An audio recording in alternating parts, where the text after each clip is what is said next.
우리가 지난주 말씀을 통해서 이 맹인된 사람이 눈이 밝아진 후에 예수님을 계속해서 인정하고 고백하게 되자 유대인들이 그를 내쫓았다는 말씀을 보았습니다. 믿음과 안에 살면서 은혜를 받았는데 은혜 받은 후에 어려움이 찾아왔다는 말씀을 우리가 보았었죠. 우리 흔히 주님이 함께 하시면 그 어려움이 없을 거라 생각을 하지만 성경을 보면 어려움을 당하는 사람이 굉장히 많습니다. 문제는 은혜를 받은 후에 어려움이 오면 받은 은혜를 잊을 때가 많다는 겁니다. 은혜 받을 때 좋았는데 어려움이 오게 되면 그 어려움 때문에 자신이 받은 은혜를 뒤로 할 때가 적지가 않습니다. 그런데 맹인되었던 사람은 은혜를 받은 후에 계속해서 은혜를 주신 주를 기억하죠. 어려움이 있어도 그를 기억을 합니다. 이때 일어나는 일은 무엇일까요? 그것은 주의 말씀이 다시금 임한다는 겁니다. 우리가 어려움이 있어서 받은 은혜를 잊고 주를 멀리하면 어려움에서는 벗어나지만 또 하나 주의 말씀에서는 벗어나고 맙니다. 주의 말씀이 임하지 않는다는 것이죠. 우리 신앙생활 할 때에 가장 큰 은혜가 무엇일까? 그것은 주의 말씀이 임하는 거라 그랬어요. 왜 그랬냐면 아브라함이 주의 말씀이 임하였기 때문에 그가 자신의 고향을 떠나서 아비집을 떠나서 약속의 땅에 들어가죠. 창세기에 있는 말씀을 보면 아브라함이 말씀을 따라갔다 그랬잖아요. 그러니까 우리 삶 가운데 하나님의 은혜가 임할 때에는 주의 말씀이 임하고 그 말씀을 따라갈 때에 우리에게 허락하시는 약속의 땅에 들어갑니다. 그렇기 때문에 우리 삶 가운데 가장 복된 일은 주의 말씀이 계속 임하는 거예요. 근데 어렵다고 해서 내가 주에게 등을 돌리면 어려움에 당장 있는 어려움에서 벗어나지만 주의 말씀이 임하지 아니함을 통해서 온전한 약속의 땅에 들어갈 수는 없다 하는 것이죠. 우리가 이런 것을 가지고 오늘 말씀을 보면 보다 쉽게 다가옵니다. 예수님께서 그에게 다가오셔서 물으셨죠. 네가 그를 믿고자 하느냐? 그래서 내가 믿고자 합니다. 그랬더니 이제 37절에 예수님이 말씀하시죠. 뭐라고 말씀하십니까? 네가 그를 보았거니와 지금 너와 말하는 자가 그입니다. 봅시다. 우리가 36절에서 보세요. 대답하여 이르되 주여 그가 누구시오니까 내가 믿고자 하나이다. 믿고 싶습니다. 만나고 싶습니다. 라고 말했더니 예수님이 그게 나다 라고 말씀하셨다는 겁니다. 그렇다면 이 사람이 내가 예수님을 통하여 눈이 밝아졌지만 지금 내가 어려움을 당하는데 이게 도대체 왜 이런 일이 생깁니까? 하면서 주님에 대한 원망이 나왔다면 말씀을 하셨던 예수님께서 나라고 밝히셨을까? 밝히지 않았다는 거죠. 예수님은 처음부터 이 사람에게 내가 그다. 내가 너희들을 밝히게끔 한 사람이다. 라고 먼저 말씀을 하시고 나서 대화를 이어가신 게 아니라 대화를 해가면서 그가 믿는다, 믿고자 한다 라는 이야기를 고백을 한 후에 비로소 예수님이 그가 나라라고 말씀하신 겁니다. 여러분 여기서 알 수 있는 것이 있어요. 계속해서 내가 믿고자 한다고 할 때에 주의 말씀이 이어진다는 겁니다. 제가 예전에 아마 설교 시간에 이런 말씀드린 적이 있을 거예요. 아마 기억나시는 분 있을지 모르겠지만 신학은 단막극이 아니라 연속극이다.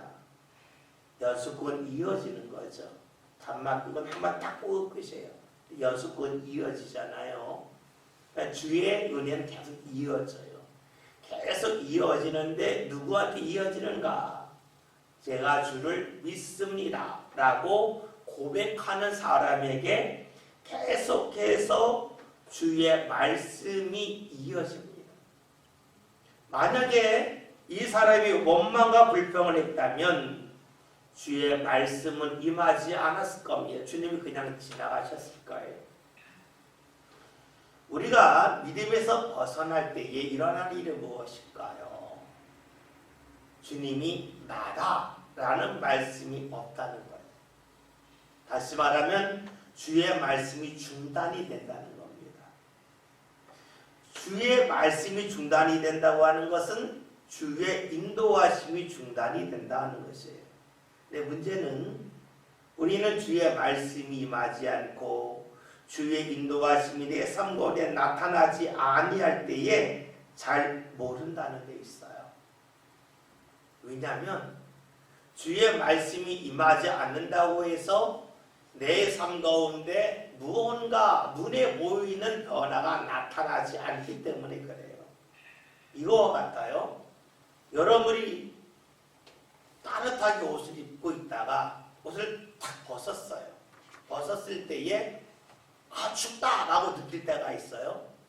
그런데 여러분이 뜨거운 난로에서 막 몸이 뜨거워진 다음에 옷을 벗었어요. 그러면 춥다는 마음이 안 들 때도 있어요. 여러분이 뜨거운 물속에 들어갔다가 밖에 나면 추워야 되는데 어느 순간까지는 안 추울 수 있어요. 그러니까 내가 지금 뜨거운 물속에 없어도 된다라고 생각할 수도 있어요. 자동차로 생각하면 자동차는 엑셀레이터를 밟아야 차가 갑니다. 근데 차가 막 달릴 때는요, 엑셀레이터를 밟지 않아도 차가 갑니다.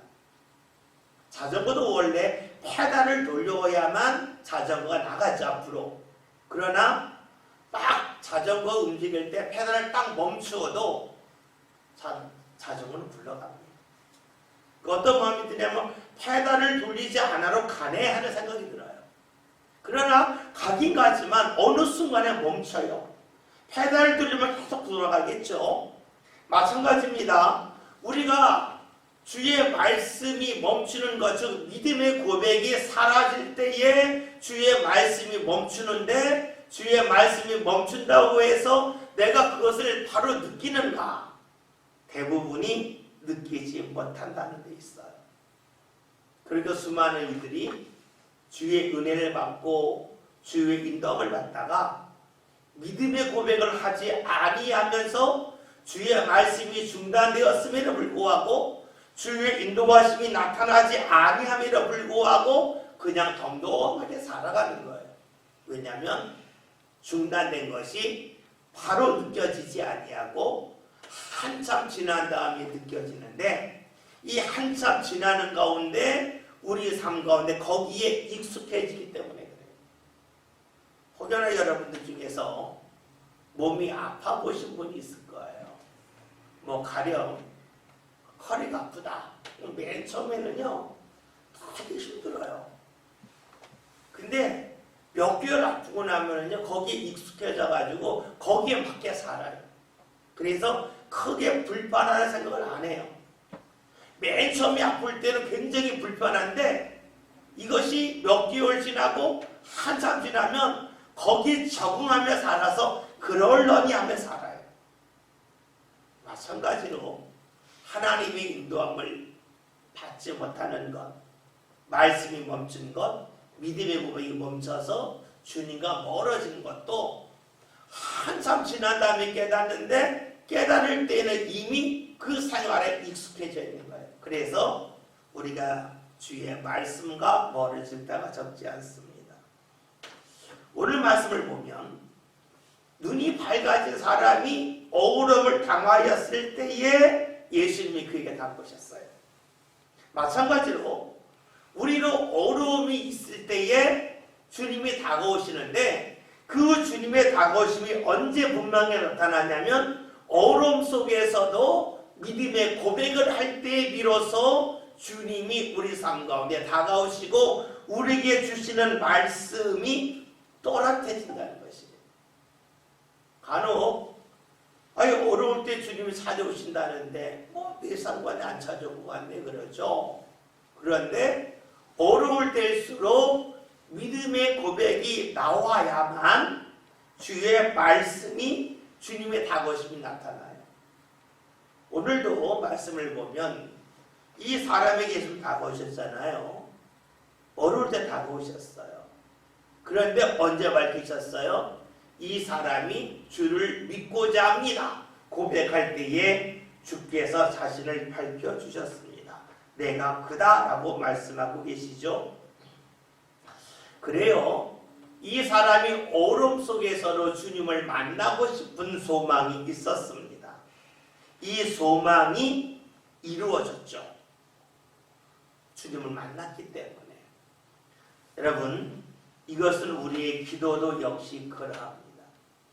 우리가 어려움을 만났을 때에 기도한다고 하는 것이 생각보다 쉽지 않습니다. 우리 상식적으로는 내가 어렵지 않을 때는 내 힘으로 어느 정도 살 수 있는 거고, 어려울 때는 내 힘으로 벅차다.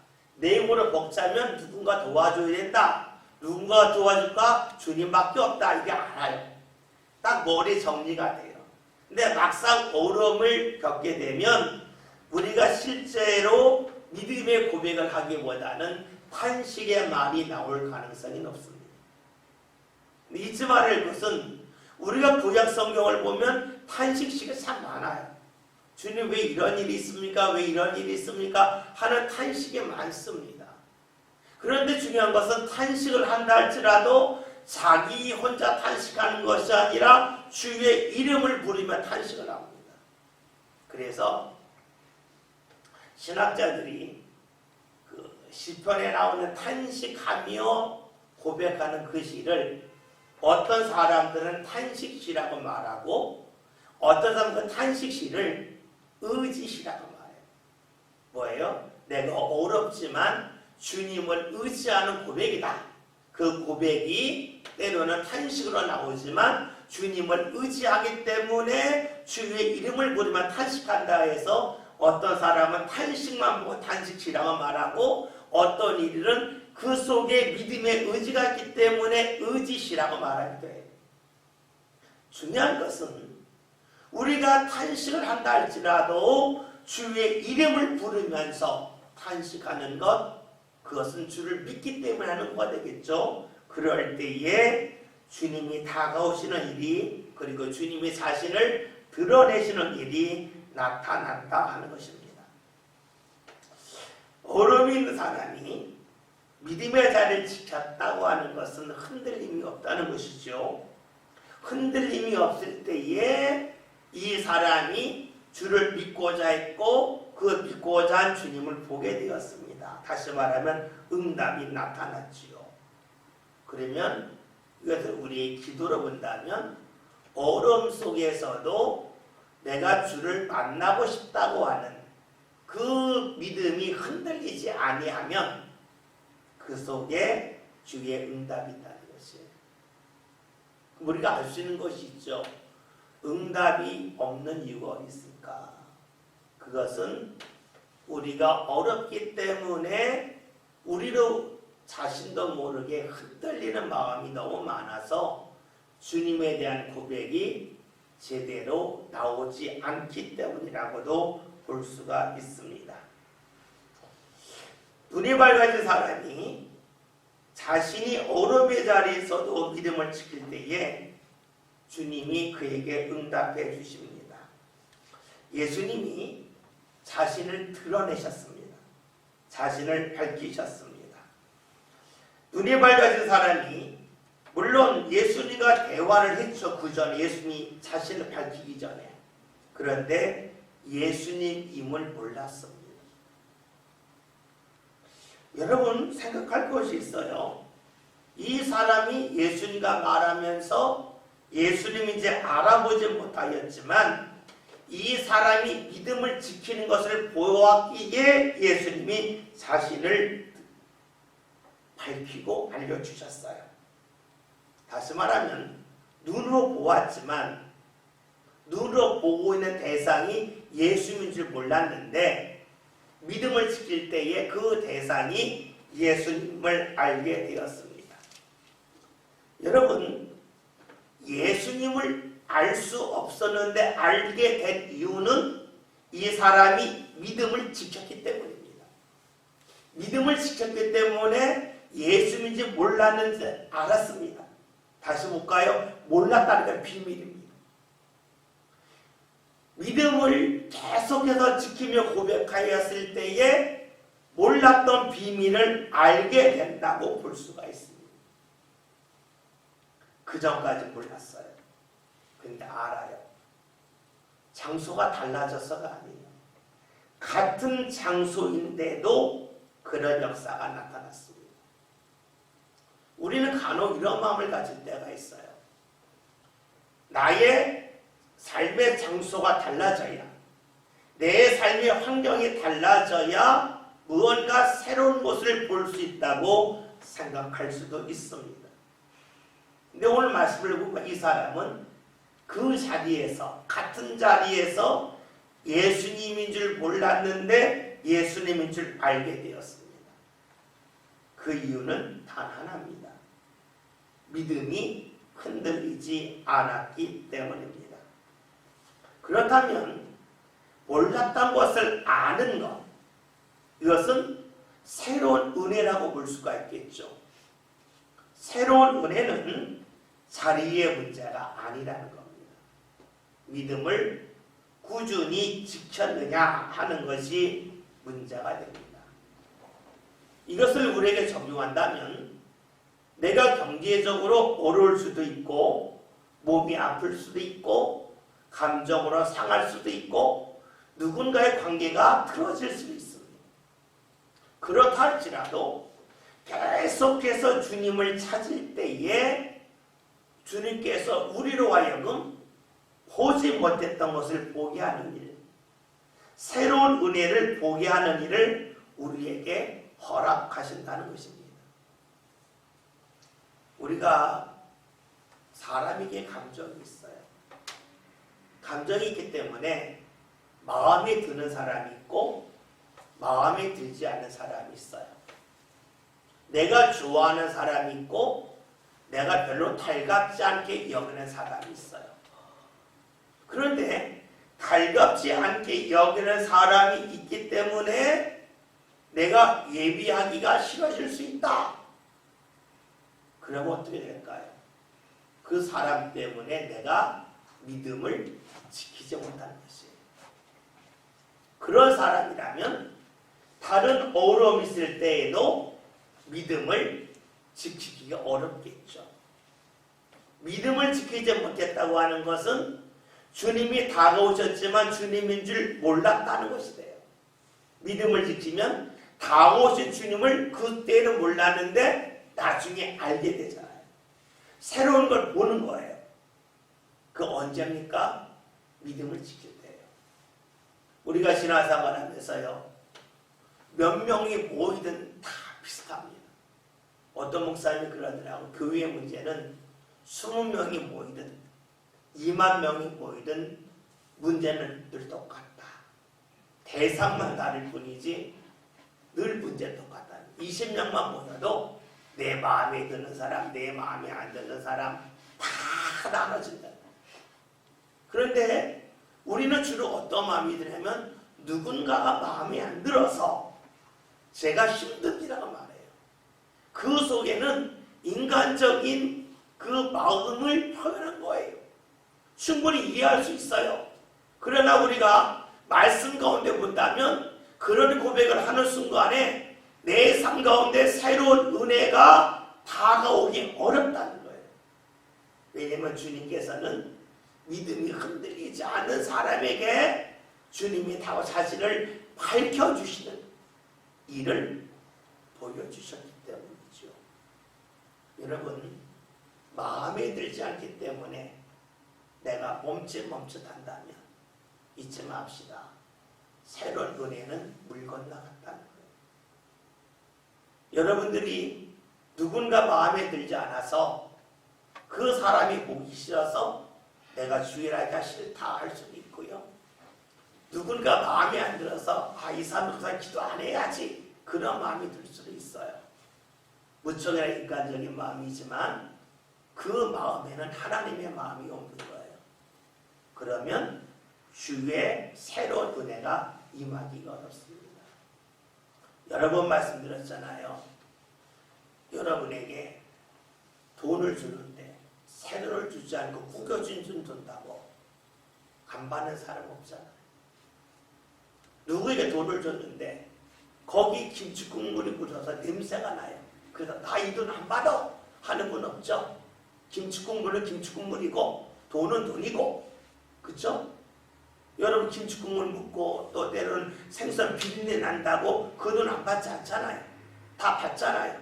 왜요? 그때 냉정한 거예요. 냄새는 참을 수 있다. 돈인데 여러분 그러면 하나님의 은혜 받을 때에도 내 감정에서 냄새가 날 수도 있고 내 감정이 상할 수도 있잖아요. 거기에 연연하면 내 삶 가운데 다가오는 주의는 멀어지는 것이에요. 왜 성경에서 원수를 사랑하라 했을까? 이는 간단해요. 그래야 내가 하나님이 주시는 새로운 은혜를 받기 때문에 그래요.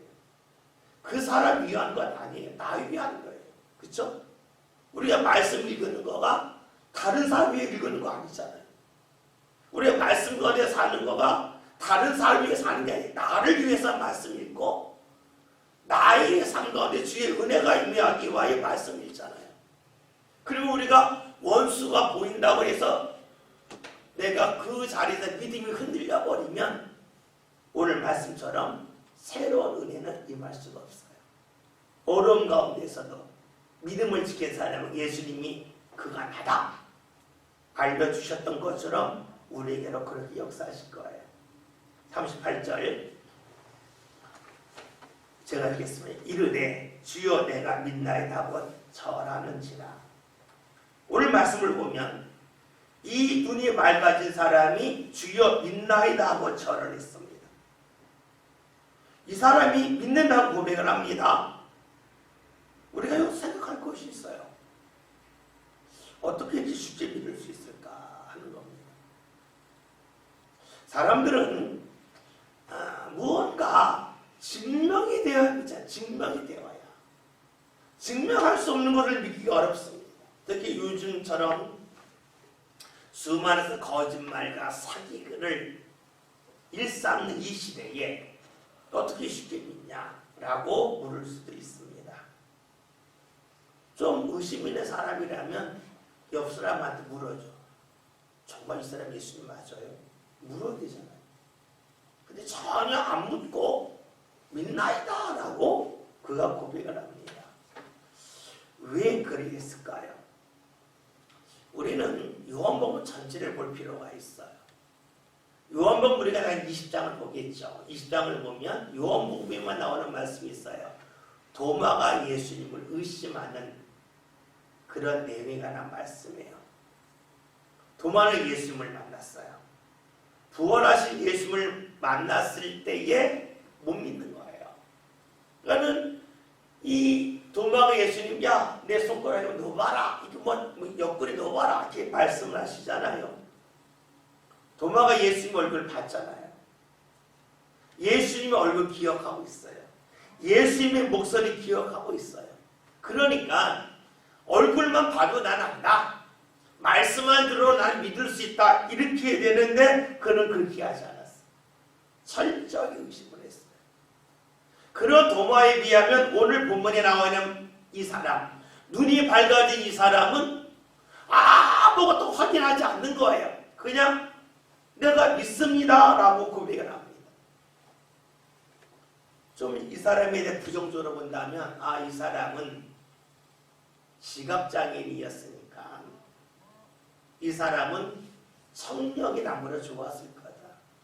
청력이 좋으니까 예수님이 하셨던 그 목소리를 기억하고 그가 믿습니다라고 고백했을 거다라고 말하는지도 몰라요. 근데 만약 그렇다면 예수님이 그가 나다라고 말씀하시기 전에 혹시 예수님 아니셨습니까? 라고 물어야 되잖아요. 근데 안 물었잖아요.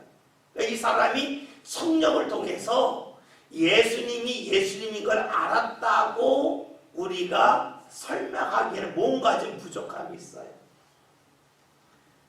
어떻게 이 사람이 믿음의 고백을 할 수 있을까요? 저는 이 본문을 읽으면서 하나님이 도우셨다라고 밖에 설명할 수 없다고 봐요. 우리가 잘 아는 말씀 중에 사도행전 16장에서 바울이 빌립보에 갔다가 하도 답답해서 강가까지 가요. 강에 가서 그 옥감 장수인 누리아를 만나죠. 이 누리아를 만나서 말씀을 전하는데 그가 믿어요. 그래서 성경에 보면 어떻게 해요? 주께서 그의 마음을 열어 바울의 말을 따르게 하신지라. 성경은 이렇게 말씀하고 있어요. 바울이 설교를 잘해서가 아니라 주께서 그의 마음의 문을 여셨다는 거예요. 마음의 문을 여니까 믿게 되는 거예요. 이 맹인이었던 사람도 어떻게 믿음으로 살겠다고 하니까 주님께서 그의 마음을 여신다고 볼 수가 있습니다. 여러분, 주님은 우리가 믿고자 할 때에 우리의 마음을 여십니다. 마음을 열기도 하시고 생각을 열기도 하시고 귀를 열기도 하시고 눈을 열기도 하십니다. 주님이 우리의 귀를 열어주셔서 우리로 하여금 주의 말씀을 듣게 한다 하는 것은 우리에게 그냥 성경 말씀만을 듣게 한다라고 생각하면 안 돼요. 왜냐하면 하나님은 우리의 삶의 모든 부분을 주관하시는 분이에요. 그러기에 주의 말씀이 임한다고 하는 것은 성경 말씀만 임한다는 것이 아니라 우리 삶 가운데 우리 삶에 정말로 필요한 말씀을 주께서 우리에게 하신다고도 볼 수가 있어요. 그러니까 우리가 믿고자 할 때에 주의 말씀이 임한다. 귀가 열린다. 눈이 열린다. 마음이 열린다. 볼 수가 있어요. 이것은 누구일까요? 은혜를 사모하는 사람입니다. 여러분, 주님께서 누구에게 은혜를 주실까요? 우리가 예수님이 행하신 이적 중에 오병 이에 관한 이적이 있잖아요. 물고기 2마리, 보리떡 5개, 5,000명을 먹이신 말씀. 근데 그 말씀에 맨 마지막은 이런 말씀이죠. 너희들이 남은 것을 거두라는 말씀. 여러분, 그 말씀이 이해가 돼요. 먹다 남은 생선 여러분 먹습니까? 안 먹잖아요. 남이 먹다가 이렇게 막 밟는 생선 찌그러 떨어진 거 이거 안 먹잖아요. 그렇죠? 남이 먹다가 막 부스러기 안 먹잖아요. 예수님이 뭐라고 그러고 왜 뭘 하셨을까?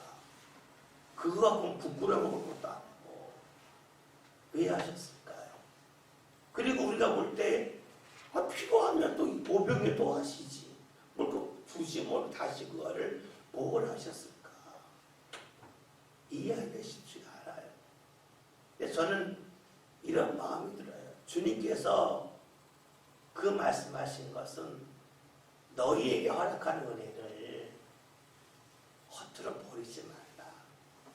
은혜의 부스럭이라도 함부로 취급하지 말고 잘 모아라 하시는 것 같아요. 여러분, 주님께서는 우리에게 베푸신 은혜가 버려지길 원하지 않으세요. 이 속에 뭐가 있냐면 은혜를 버릴 사람에게는 안 준다는 거예요. 이거 보세요. 제가 여러분에게 만약에 길거리를 가다가 우리 김재현 목사님한테 오뎅을 사드렸는데 어묵을 맛있게 드시면 또 사드려요. 어묵을 사드렸는데 한 입쯤 먹고 딱 버렸어요.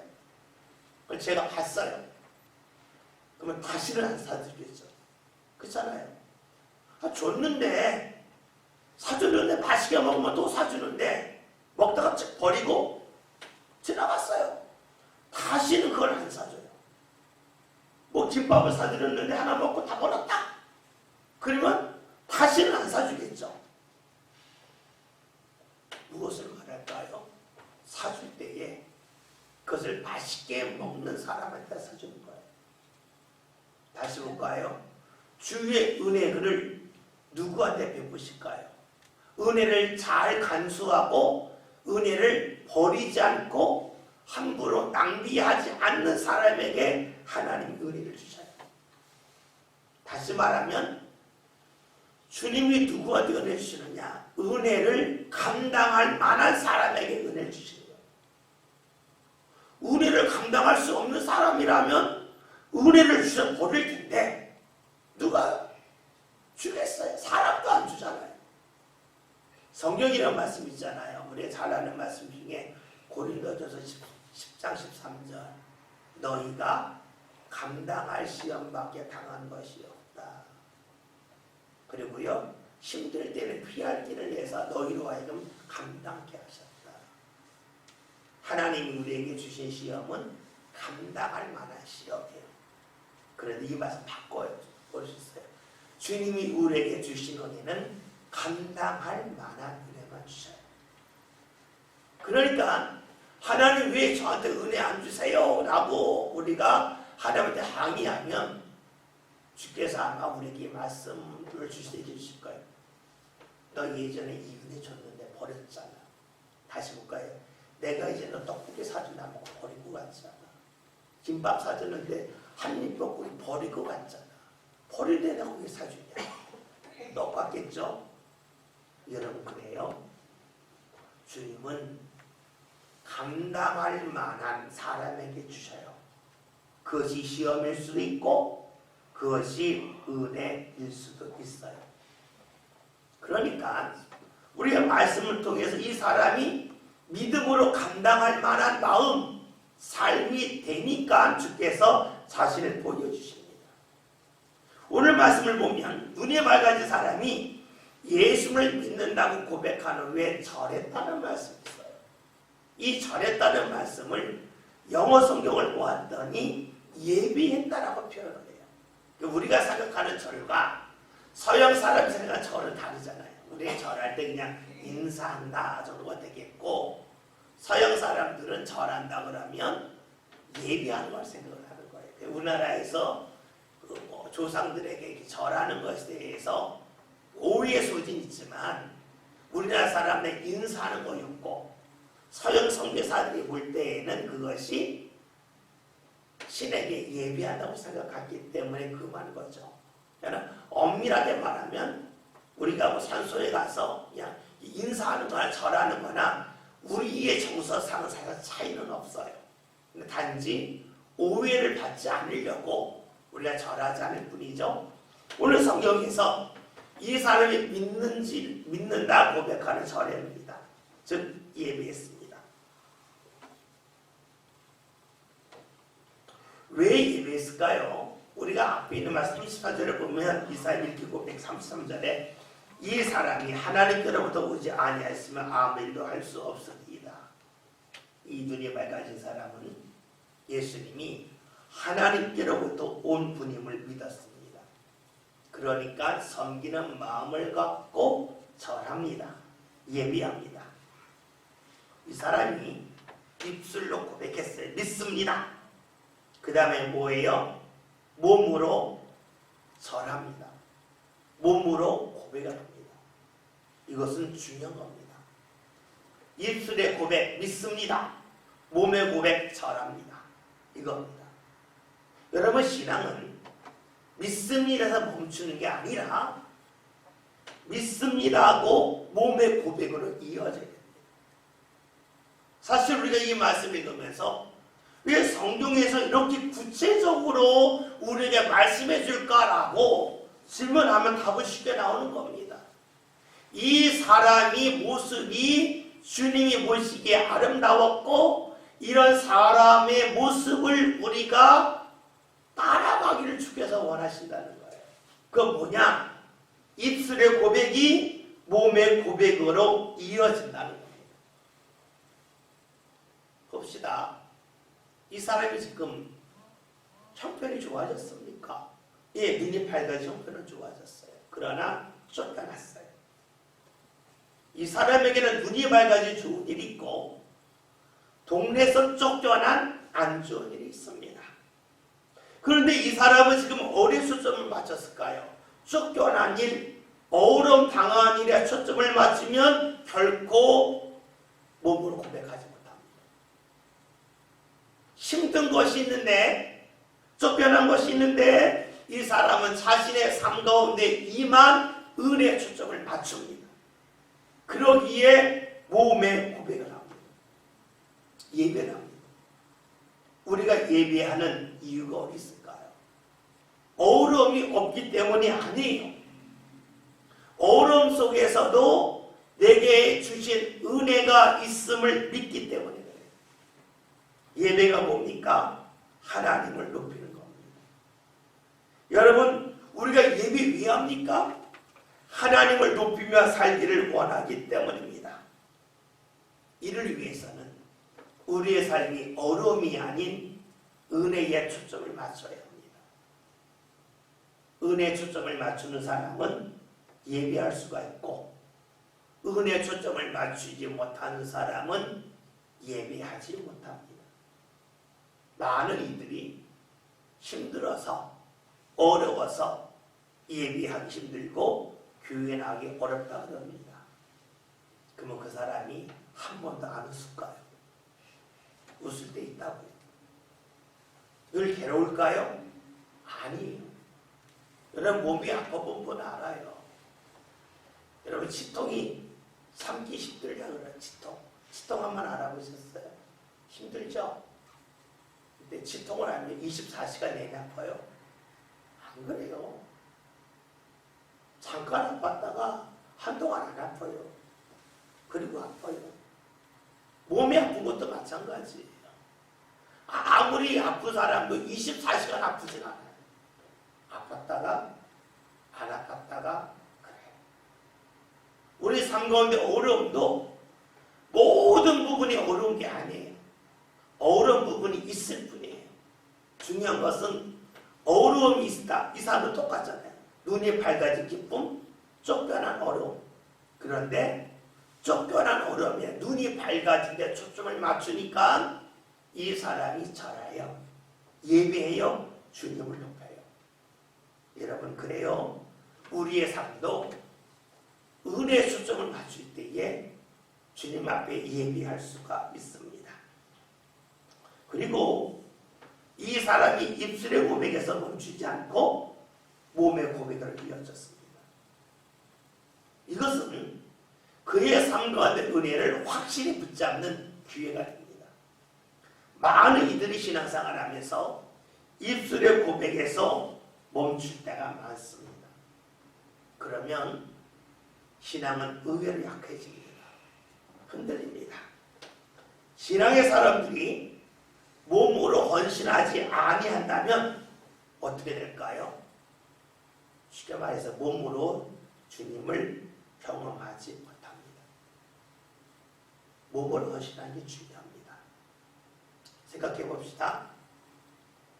여러분들이 자녀가 있는데 여러분의 자녀가 세상에 크게 성공해서 월 3천만 원을 받는다고 생각해 봅시다. 하루 평균 100만 원을 받습니다. 그러면 100만 원을 받는데 그냥 일을 많이 10시간 한다면 시간당 10만 원씩을 버는 겁니다.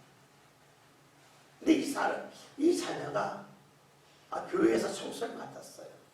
생각해 보니까 교회에서 청소를 자기가 2시간 하면 20만 원을 못 버는 거고 2시간 이걸 청소시킬 때에 시급으로 15,000원 주면 청소 잘하는 사람을 부를 수 있어요.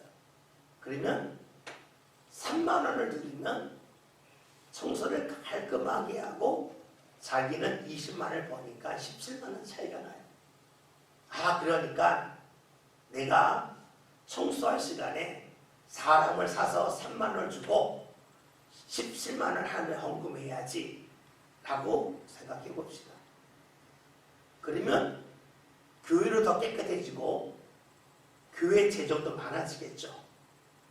그러면 우리가 볼 때에는 일거양득이잖아요.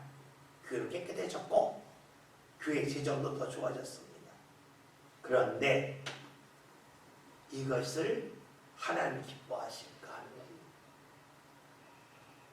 경제적인 논리를 한다면 다른 사람을 사고 돈을 주고 자신이 헌금하는 게 낫습니다. 훨씬 더 낫습니다. 그런데요, 그에 상관해 뭐가 없습니까? 몸에 고백이 없는 거예요. 입술에 고백은 있는데 몸에 고백이 없는 것입니다. 우리는 자꾸만 이 세상의 계산에 익숙해져서 이렇게 하면 더 이익이 된다고 생각을 해요. 그러나 내 삶 전체를 본다면 내 삶의 신앙이 든든해지는 것은 믿습니다 절하는지라 입술의 고백, 몸의 고백이 함께 나올 때 비로소 내 믿음이 건강해집니다.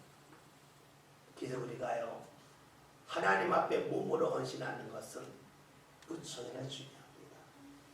이것을 일당으로 생각하면 안 됩니다. 시급으로 생각하면 안 됩니다. 하나님이 내 삶을 받으시는 것이고 이를 통해서 내 삶 가운데 주의 인도하심, 주의 말씀이 더욱더 강력하게 나타나기 때문입니다. 왜 오늘 성경에서 이 사람이 믿습니다 고백하는 왜 절까지 했다는 말씀이 있을까? 그것은 주께서 우리에게 그러한 신앙의 사람이 되기를 원하시는 마음을 알려준다고 보면 좋겠죠. 39절 제가 봅니다. 예수께서 이르시되 내가 심판하러 이 세상에 왔으니 보지 못하는 자들은 보게 하고 보는 자들은 맹인이 되게 하려 함이라 하시니, 말씀을 보면 예수님이 세상에 오신 이유를 말씀해 줍니다. 언제 하셨습니까? 이 사람이 제가 믿습니다. 입술의 고백과 몸의 고백이 이어진 후에 주님께서 내가 왜 세상에 왔는지에 관해 말씀합니다. 요한복음을 보면 1장부터 여기까지 올 때까지 예수님이 내가 세상에 온 이유는 이라는 말씀을 한 것이 처음입니다. 다시 말하면 지금까지 예수님이 왜 세상에 오셨는지에 관하여 말씀하지 않았습니다. 일종의 비밀이었습니다. 그런데 예수님 앞에 있는 이 사람의 믿음의 수준이 그 말씀을 들을 만한 수준으로 올라가니까 주께서 그에게 비밀의 말씀을 해주십니다. 말씀은 내 수준에 맞게 임하는 겁니다. 우리가 마태복음을 보면 마태복음 16장에 베드로의 유명한 고백이 있죠. 주는 그리스도시요 살아계신 하나님의 아들입니다. 예수님이 바울하시면 네가 복이 있도다. 이를 알게 하니 혈육이 아니요 하늘에 계신 내 아버지시니라 말씀하시고 그 다음에 내가 너에게 천국의 열쇠를 준다. 말씀하셨죠. 네 반석 위에 교회를 세우다 말씀하셨어요. 그런데 그 다음에 21절에 가면 이렇게 나와요. 비록 이때로부터 예수 그리스도께서 자기가 예루살렘에 올라가 장로들과 대제사장들과 서기관들에게 많은 고난을 당하고 죽임을 당하고 제3일에 살아날 것을 제자들에게 비로소 나타내시니, 언제 예수님이 앞으로의 예수님이 행할 일에 관해 말씀하셨나요? 신앙의 고백이 있은 후에 말씀하십니다. 신앙의 고백이 없을 때에는 말씀하지 아니하셨던 것을 신앙의 고백을 하고 났더니 주께서 말씀하기 시작하셨다는 겁니다. 다시 볼까요? 신앙의 고백을 하기 전에는 비밀의 일이었는데 신앙의 고백을 하고 났더니 예수님께서 그 비밀의 빗장을 여셨다, 푸셨다라고 볼 수가 있습니다. 왜 신앙의 고백이 중요할까요? 신앙의 고백은요, 신앙이 성장했다고 하는 증거이기 때문에 그래요. 처음부터 고백하는 게 아니잖아요. 어느 정도 올라가니까 아 그렇구나 알고 깨닫게 되고 고백을 해요. 고백은 성장한 만큼 합니다. 여러분들이 하나님에 대한 고백이 여러분이 하나님을 경험한 만큼 할 수 있어요. 물론 경험하지 않고도 다른 사람의 고백을 내가 듣고 흉내내며 할 수가 있겠지만 진정한 고백은 내가 경험한 후에 하는 겁니다. 경험했다고 하는 것은 성장했다는 겁니다. 여러분 성장은 어떻게 될까요? 받아들일 수 있는 것이 달라져요. 우리가 잘 아는 말씀 중에 고린도전서 이런 말씀이 있잖아요. 내가 너희에게 예전에 젖으로 먹였는데 이제는 밥을 하면 좋겠다. 그런데 너희가 감당이 안 된다. 이런 말씀이 나오죠. 무슨 얘기냐면 어린아이들에게는 젖 먹이고 밥을 줄 수가 없잖아요. 성장하면 밥도 주잖아요. 성장하면 새로운 걸 주는 거예요. 성장하지 않다면 새로운 걸 줄 수가 없어요. 그러니까 믿음의 고백을 했다고 하는 것은 그만큼 주님을 알았다는 것이고 그만큼 성장했다는 거예요. 성장했기 때문에 그에게 줄 수 있는 주의 은혜가 달라져요. 우리가 주의 말씀을 생명의 양식이라 말할 때 있잖아요. 어린아이들이 성장하면 먹는 양식이 달라져요. 우리의 믿음이 성장하면 우리가 먹는 말씀이 달라져요. 하나님이 우리에게 주시는 말씀이 달라질 것입니다. 그래서요, 우리의 삶 가운데 다음 주에 보겠지만 믿음의 고백의 무척이나 중요해요. 믿음의 고백에 나오는 만큼 우리의 믿음이 자랐다는 것이고 믿음이 자란 만큼 주께서 우리에게 허락하시는 말씀이 달라지기 때문에 그래요. 왜 우리가 정말로 필요한 고백이 감사의 고백이에요. 자꾸 감사를 해보세요. 자꾸 감사의 고백을 해보세요. 어떻게 될까요? 주의 말씀이 더 풍성해질 거예요. 주의 인도하심이 더 폭넓게 더 깊게 나타날 겁니다. 다음 주 계속 말씀을 보겠지만 다시 봅니다. 고백을 하는 것은 성장했기 때문에 하는 거예요. 성장하면 먹는 것이 달라져요. 믿음이 성장하면 내 삶 가운데 임하는 주의 말씀이 달라져요. 그래서 우리의 삶 가운데 믿음이 성장한 만큼 주의 말씀이 넘치게 되어져 있고 주의 말씀은 우리의 삶을 이끌잖아요. 아브라함이 말씀을 따라 약속의 땅에 갔죠. 주께서 우리를 향해서도 약속의 땅으로 인도하시는데 그 인도하심은 말씀을 주심을 통해서 깨달음을 줌을 통해서 임해요. 그런데 새로운 말씀은 더 나를 이끌고 가는 말씀은 믿음의 고백에 나와요. 여러분 자꾸 고백하세요. 그러니까 성경에서 왜 범사에 감사라고 했을까? 당연한 거죠. 감사의 고백이 넘치면 넘칠수록 주의 말씀의 인도함은 풍요롭게 나타날 수밖에 없어요.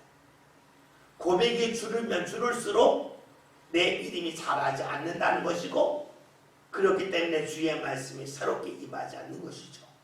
여러분들이 자꾸 감사하는 훈련, 몰라도 무조건 감사하고 보는 거예요. 그런 가운데 우리의 삶 가운데는 주의 말씀이 풍요롭게 임할 것이고 나도 모르는 사이에 주께서 나를 이끌고 하시는 약속의 땅에 이를 것입니다. 기도합니다.